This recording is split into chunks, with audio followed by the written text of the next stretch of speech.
Hi friends, welcome back to our channel. ఈరోజు మన కిచెన్లో ఎంతో టేస్టీగా చాలా ఈజీగా చేసుకునే డోసా రెసిపీని చూపించబోతున్నానండి. ఇందులో మనం పెరుగు, ఈను, సోడా ఏమి వేయకుండా ఇలా సింపుల్గా చేసుకోవచ్చండి.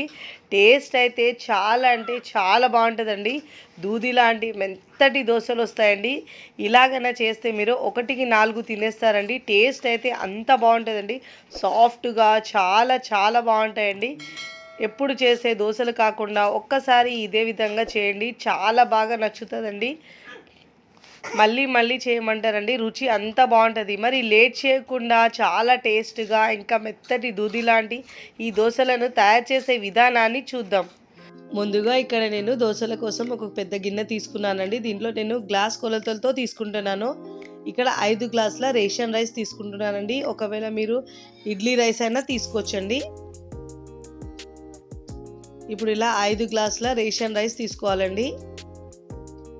5 గ్లాసుల బియ్యం తీసుకుంటే మనం 1 గ్లాసు మినపప్పు అయినా మినపగుళ్ళైనా తీసుకోవచ్చండి. ఇలా లావుగా ఉంటాయి కాబట్టి రేషన్ రైస్ చాలా బాగా వస్తాయండి దోశలు. ఇప్పుడు దీంట్లో 1/2 టీ స్పూన్ మెంతులు వేసుకోవాలండి. వేసుకొని ఇలా బాగా మిక్స్ చేసుకోవాలి. ఇలా బాగా మిక్స్ చేసుకున్న తర్వాత వాటర్ వేసి శుభ్రంగా ఒక 3 నుంచి 4 సార్లు బాగా వాష్ చేసుకోవాలండి. ఇలా వాష్ చేసుకోవాలి మనం. ఇలా బాగా వాష్ చేసుకున్న తర్వాత వాటర్ వేసి ఇక్కడ 3 నుంచి 4 గంటల పాటు నానబెట్టుకోవాలండి. టైం లేకపోతే మీరు ఒక 2 గంటలైనా నానబెట్టుకోవచ్చు. ఇలా వాటర్ వేసి మూత పెట్టేసి నానబెట్టుకోవాలి. ఇక్కడ నేను ఒక 3 గంటల తర్వాత చూపిస్తున్నాను చూడండి. పప్పు ఇంకా బియ్యం కూడా బాగా నానిందండి. ఇప్పుడు ఇలా పక్కకు పెట్టుకోవాలండి. ఇక్కడ ఒక చిన్న మిక్సింగ్ బౌల్ తీసుకొని దాంట్లో 1/2 గ్లాసు అటుకులు తీసుకున్నానండి, పూహా అటుకులు. మీరు 1 గ్లాస్ అయినా తీసుకోవచ్చు. నేను ఇక్కడ 1/2 గ్లాస్ అటుకులు, 1/2 గ్లాసు మరమరాలు బురుగులు అంటే చూడండి అది తీసుకున్నానండి. 1/2 గ్లాసు. మీరు ఏదైనా 1 గ్లాస్ తీసుకోవచ్చు. లేకపోతే మీరు 2 లేకపోయినా కానీ 1/2 గ్లాస్ ఏమో మీరు సగ్గు బియ్యం అయినా తీసుకోవచ్చు. ఇలా ఒక 10 నిమిషాల పాటు వాటర్ వేసి నానబెట్టుకోవాలండి.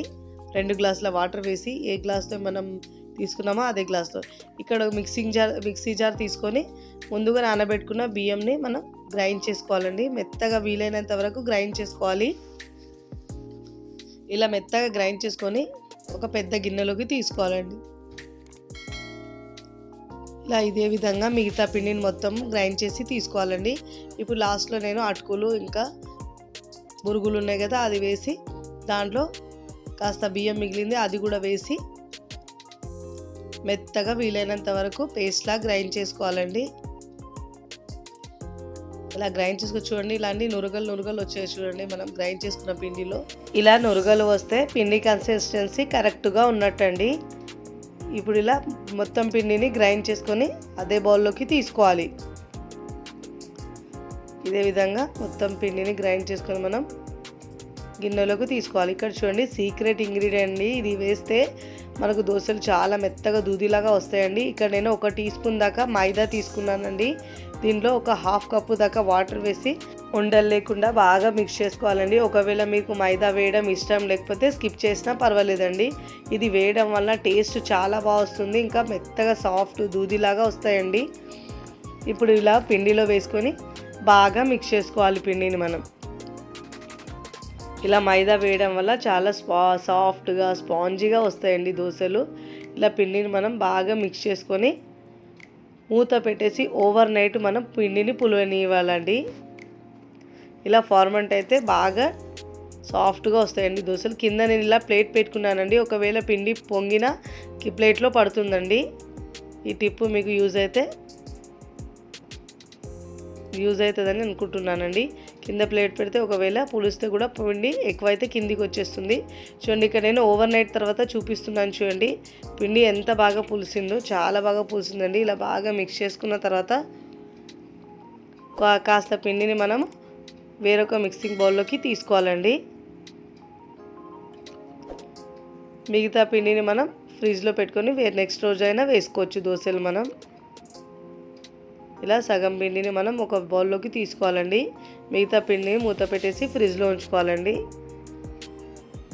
ఇప్పుడు దీంట్లో టేస్ట్కి సరిపోయినంత ఉప్పు వేసుకోవాలండి. మనకు దోశ కన్సిస్టెన్సీ ఎలా ఉంటుందో అలా ఉండాలండి పిండి. చూడండి ఇలాంటి కన్సిస్టెన్సీ ఉండాలి. ఇప్పుడు స్టవ్ మీద పెనం పెట్టుకొని బాగా వేడెక్కిన తర్వాత స్టవ్ని సిమ్లో ఉంచేసి ఇలా ఆయిల్తో గ్రీస్ చేసుకోవాలండి. చుక్క నూనె వేయకుండా మనం ఇలా చాలా ఈజీగా దోశల్ని వేసుకోవచ్చండి. ఇక్కడ నేను 2 నుంచి 3 గరిటెల వరకు వేసుకోవాలండి. వేసి ఇలా లైట్గా స్ప్రెడ్ చేయాలండి. మరీ పల్చగా చేయొద్దు, కాస్త లావుగానే వస్తాయండి ఇవి సెట్ దోశల్లాగా. చూడండి పైన ఇలా హోల్స్ లాగా ఎలా వచ్చిందో, ఇలా పిండి బాగా ఫర్మెంట్ అయితేనే ఇలా వస్తాయండి. ఇప్పుడు చూడండి ఇలా చక్కగా కాలిన తర్వాత ప్లేట్లోకి తీసుకోవాలి. చూడండి ఇలాంటి టెక్స్చర్ వస్తుందండి. ఇదే విధంగా మిగతా పిండితో మనం దోశల్ని వేసుకోవాలి. చూడండి ఒక 2 నుంచి 3 గరిటెలు వేసి ఎక్కువ స్ప్రెడ్ చేయొద్దండి. ఇలా దోశ పైన హోల్స్ వస్తే మనకు దోశలు చాలా సాఫ్ట్గా వస్తాయండి. దీనివల్ల పిండి బాగా ఫర్మెంట్ అయినట్టు. చూడండి ఇలా మరోవైపుకు టర్న్ చేసుకోవాలండి. చాలా సాఫ్ట్గా ఉంటాయండి, టేస్ట్ అయితే చాలా బాగుంటాయండి. ఇదే విధంగా కాల్చుకొని ప్లేట్లోకి తీసుకోవాలండి. సర్వింగ్ ప్లేట్లోకి సర్వ్ చేసుకోవాలండి. తిన్నా కొద్దీ తినాలనిపించేలా చాలా సాఫ్ట్గా ఉంటాయండి. ఇలాంటి దోశలు చేస్తే 1కి 4 తినేస్తారండి, అంత టేస్టీగా ఉంటాయండి. ఎప్పుడు చేసే దోశలు కాకుండా ఒక్కసారి ఇలా సాఫ్ట్ దోశలు చేయండి, చాలా బాగా ఉంటాయండి. ఇలా కనుక మీరు చేసి పెడితే మీ ఇంట్లో వాళ్ళు కూడా బాగా నచ్చుతాయండి, చాలా బాగుంటాయి. ఇప్పుడు ఇలా అన్నిటినీ కాల్చుకున్న తర్వాత సర్వింగ్ ప్లేట్లోకి సర్వ్ చేసుకోవాలండి. ఇక నేను పల్లీ చట్నీతో సర్వ్ చేస్తున్నాను. మీకు నచ్చిన టమాటో చట్నీతో దేంతో తీసుకున్నా కానీ సూపర్ టేస్టీగా ఉంటుందండి. ఇక్కడ నేను పల్లీ ఇంకా కొబ్బరితో చట్నీ వేసి చేశానండి. చాలా టేస్టీగా ఉంటుంది కాంబినేషన్ దీనికి. చూడండి చూస్తేనే తినాలనిపించేలా సూపర్ టేస్టీగా ఉంటాయండి. చాలా మృదువుగా ఉంటాయండి, మెత్తగా దూదిలాగా ఉంటాయి ఈ దోశలు అయితే. చాలా సాఫ్ట్గా ఉంటాయి. చిన్నపిల్లలు అయితే చాలా ఇష్టంగా తింటారు. చూడండి ఎంత సాఫ్ట్గా ఉంది, వీడియో చూస్తేనే తెలుస్తుంది ఎంత సాఫ్ట్గా వచ్చినాయి. చాలా సాఫ్ట్గా ఉంటాయండి. చూడండి ఇలా టేస్ట్ అయితే సూపర్గా ఉంటుందండి. చూడండి ఇలా హోల్స్ ఎంత బాగా వచ్చిందో, చాలా బాగా కుదురుతుందండి. మీరు కూడా తప్పకుండా ఒకసారి ట్రై చేయండి. ట్రై చేసి ఎలా కుదిరిందో నాకు కామెంట్ ద్వారా తెలియచేయండి.